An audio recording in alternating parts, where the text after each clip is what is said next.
Hey everyone, welcome to Legalbytes. I'm Alyte, and on this channel we explain the law one bite at a time.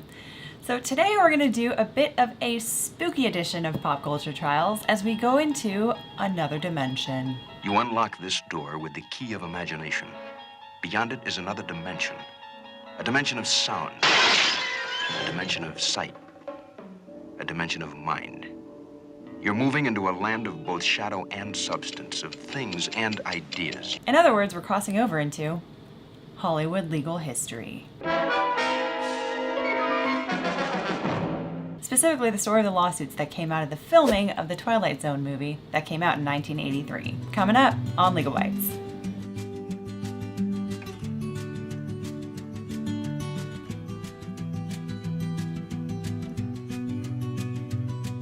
So first, I need to address something super obvious here.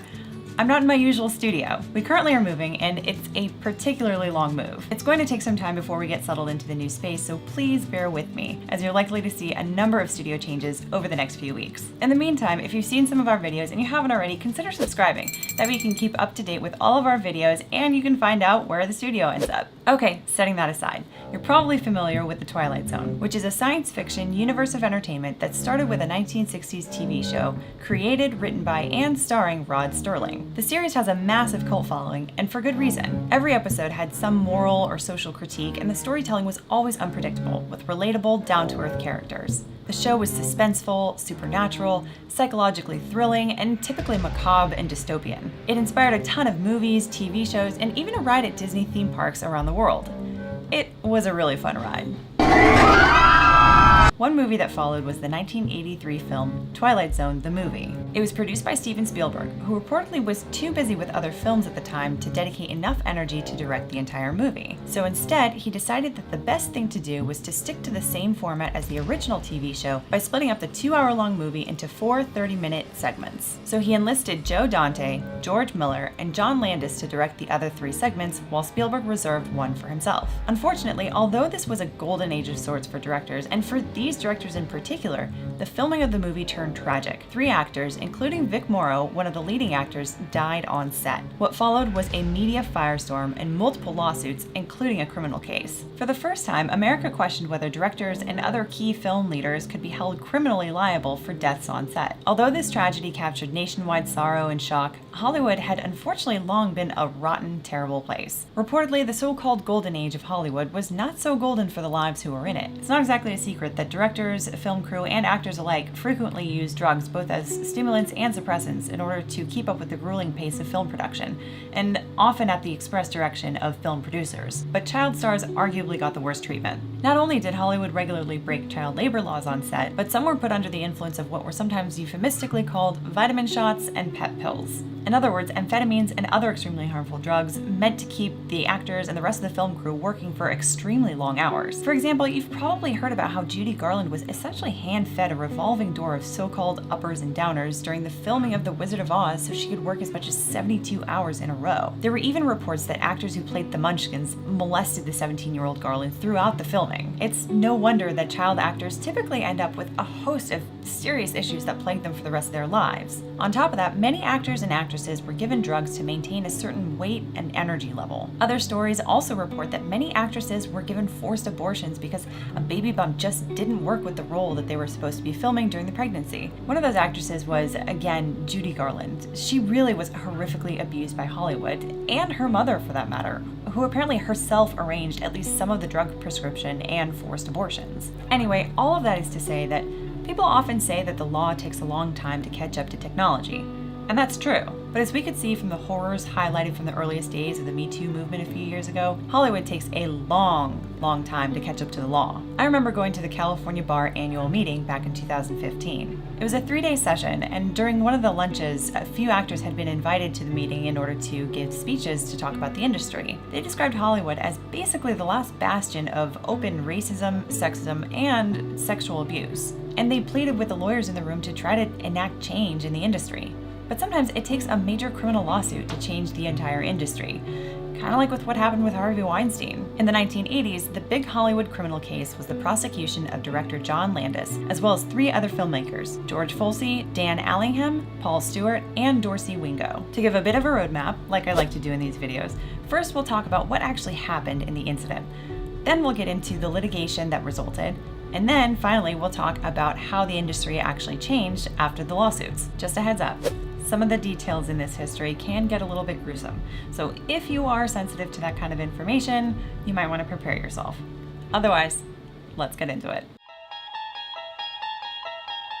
It was July 23rd, 1982. John Landis was directing the segment of the movie titled Time Out in Indian Dunes, an area to the northwest of Los Angeles, a popular spot for filming movies. Landis was known for directing some major hits, which have since become cult classics. Those included National Lampoon's Animal House, The Blues Brothers, An American Werewolf in London, and Trading Places. In short, he was wildly successful in the early 1980s, and it appeared as though his star was rising with the likes of Steven Spielberg, George Lucas, and others. But on July 23rd, 1982, the set was filming late. So late, in fact, that according to California labor laws, no children were supposed to be working, let alone working in an environment with dangerous pyrotechnics. The segment, directed by Landis, starred Vic Morrow as Bill Connor. Prior to this, Morrow was known for his roles in the 1960s TV show Combat, as well as Blackboard Jungle, King Creole, and the Bad News Bears. In the story, Connor is described as a bigot. Throughout the story, he's pulled through time to experience some of the worst atrocities of human history from the perspective of the victims. For example, he's sent to Nazi Germany as a Jew during the Holocaust. The idea is that he's taught through his experiences to empathize with others outside his identity group, and particularly those marginalized by society. In the final scenes, he's thrown into the Vietnam War just as American troops are about to decimate a village of civilian non-combatants. Morrow's character jumps in to save 2 young Vietnamese children played by 6-year-old Renee Chen and 7-year-old Micah Din Lee. As Connor is carrying them across the river, a helicopter filled with American soldiers shoots in their direction. The scene had some crazy ambitious pyrotechnics, to the extent that the electrical crew was allegedly hesitant to light the scene. To do so apparently required climbing scaffolding 30 feet in the air while fighting against helicopter rotor wash. Landis apparently got upset at the hesitation and berated the electrical crew into going up there. Yeah, apparently Landis was something of a dictator on set. At the same time, the pilot of the helicopter, Dorsey Wingo, who by the way was also one of the criminal defendants, apparently was scared by the explosions during the rehearsal, but swallowed his fear. He was an experienced pilot from the Vietnam War, but this was apparently his first gig in Hollywood.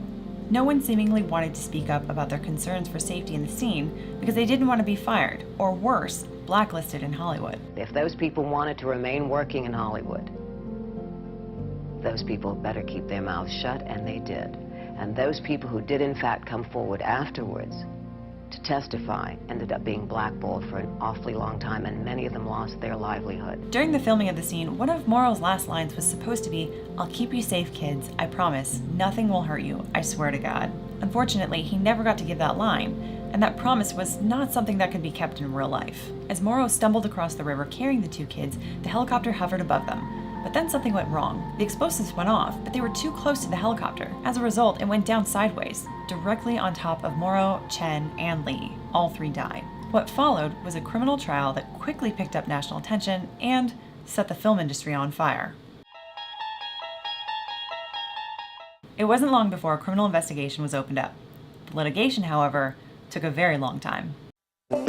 4 years later, the trial is just beginning. At issue, who's responsible for 3 deaths on the Twilight Zone movie set? Lawyers for the film's director blame an explosives expert, but Sandy Kenyon reports prosecutors disagree. In July 1986, 4 years after the incident, trial finally began in LA County Superior Court. Along with John Landis, 4 other defendants were charged with involuntary manslaughter. Associate producer George Folsey Jr., special effects coordinator Paul Stewart, production manager Dan Allingham, and the pilot of the helicopter Dorsey Wingo. At the same time, civil lawsuits were filed by the families of the 3 deceased actors. This included the children of Vic Morrow, one of whom is the actress Jennifer Jason Leigh. In the criminal case, each defendant was represented by a different attorney. Landis was represented by James Neal, who previously prosecuted the Nixon-Watergate case, as well as a case against Jimmy Hoffa, the head of the Teamsters Union, for charges of conspiracy and fraud. He also had successfully represented the Ford Motor Company in a major wrongful death action and gained acquittal for Elvis Presley's doctor for his prescription of addictive drugs to Presley. The prosecution in this case was headed up by District Attorney Lee D'Agostino. She was apparently known as the Dragon Lady and had a penchant for her own array of trial theatrics. The prosecution tried to paint for the jury a picture where Landis was reckless and thought himself to be above the law. D'Agostino apparently even hissed murderer at him when he passed by her in the court one day. There's plenty of attention surrounding these proceedings. John Landis is the first Hollywood director to face criminal charges in connection with the filming of a movie. Surrounding the trial was a media circus. Every day, the courtroom was packed with camera crews and news reporters, as well as Hollywood supporters. Everywhere around Hollywood, alarm bells were sounding. What's being called the Twilight Zone trial, as we are sitting here now, is taking place. And this is a case where 3 people were killed in the making of a film. And I think, as far as I know, isn't this trial unprecedented in this sort of thing, and people being held accountable for the deaths of performers? I think it's the first time. Yeah. That a director is this, especially. Yeah. Did any of you wipe your brow like this when this happened and think this could have happened to anyone? Well, you know, films are really complicated, so it's certainly possible, especially if you have stunts. I had a lot of fires, for example, in Legals, and it was something that always concerned me and always worried me. Although it wasn't uncommon for there to be deaths on movie sets before Twilight Zone the movie, this was really the first time that a question was raised as to who, if anyone, on set could be held criminally responsible for it. And Hollywood appeared to be throwing its weight behind the defendants. A number of directors spoke out in 1984 in a letter defending Landis. Those directors included John Huston, Fred Zinnemann, Sidney Lumet, Francis Ford Coppola, and George Lucas. As is often the case, there was a question as to whether or not the jury could be unbiased in the presence of so much celebrity during the case. It was a very well choreographed courtroom from the standpoint of the defense, managing to have celebrities present there, your Don Amicis, your Ralph Bellamy's, and of course the jury was starstruck. Listen, the bailiff in the courtroom was starstruck. She noted the attention paid to John Landis, who appeared to devote much of his time in the courtroom to scribbling on a notepad.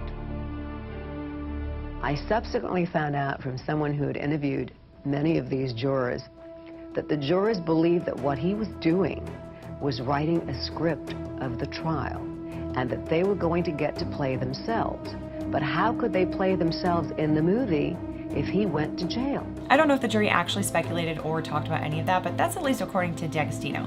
Either way, it's undeniable that celebrity definitely played a factor in this case.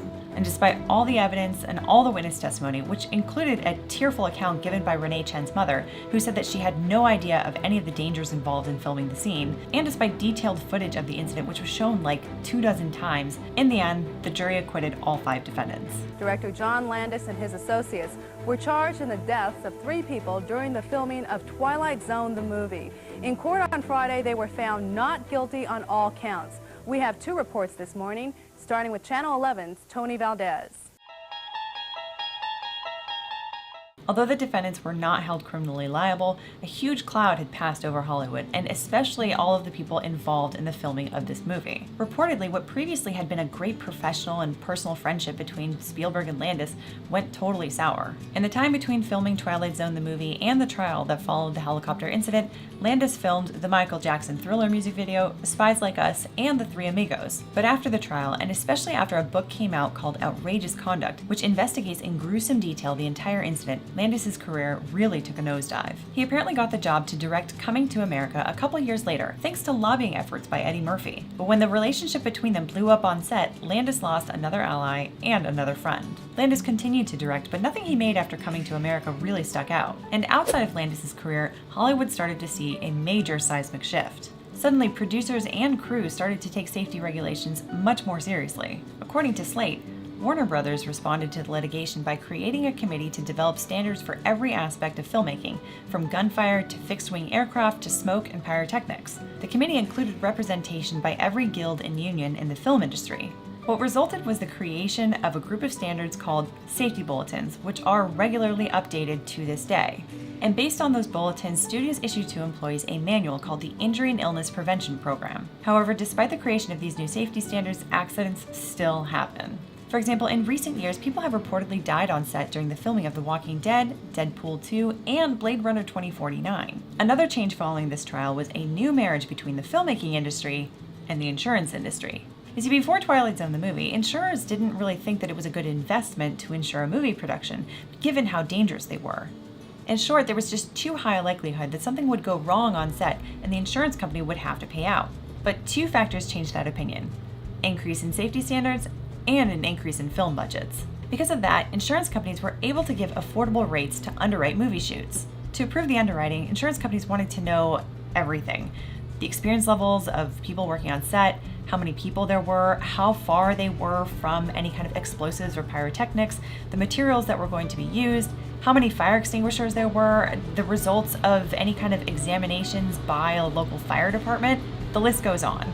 And in addition to the increased role of the insurance industry, there was now a new job position on the movie set: risk management. Not only would risk managers now have a presence on set, but they would also basically be consulted from the moment that a script for a film existed. Risk managers consult about big things like unique factors for geography for a particular film set, like hurricanes, droughts, even political uprisings.